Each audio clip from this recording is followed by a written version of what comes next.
গর্ভবতী মায়েদের আয়রন এবং ফলিক অ্যাসিড ট্যাবলেট খাওয়া অত্যন্ত জরুরি মা এবং শিশু দুজনের জন্য। আমাদের দেশে প্রায় 50% মহিলা গর্ভবতী অবস্থায় অ্যানিমিয়াতে ভোগেন। অ্যানিমিয়া বলতে আমরা বুঝি রক্তে যখন হিমোগ্লোবিনের মাত্রা কমে যায়। হিমোগ্লোবিন কত কম হলে অ্যানিমিয়া বলবো?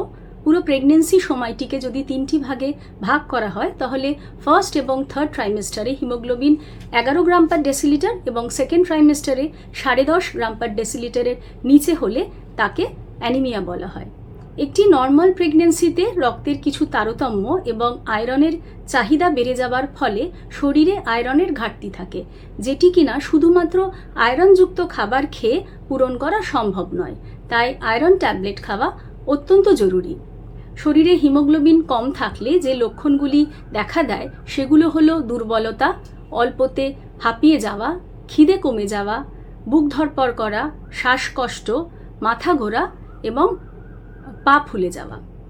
অ্যানিমিয়া আপনার প্রেগনেন্সির ওপরও মারাত্মক প্রভাব ফেলতে পারে, যেমন infection, high blood pressure, heart ফেলিওরের সম্ভাবনা বেড়ে যায়, প্রিটার্ম লেবার অর্থাৎ সময়ের আগে প্রসব হবার প্রবণতা দেখা দেয়। আর সবথেকে গুরুত্বপূর্ণ হলো যে শরীরে যদি রক্ত কম থাকে তাহলে ডেলিভারির সময় অল্প ব্লিডিং হলেও সেটি খুব মারাত্মক প্রভাব ফেলতে পারে।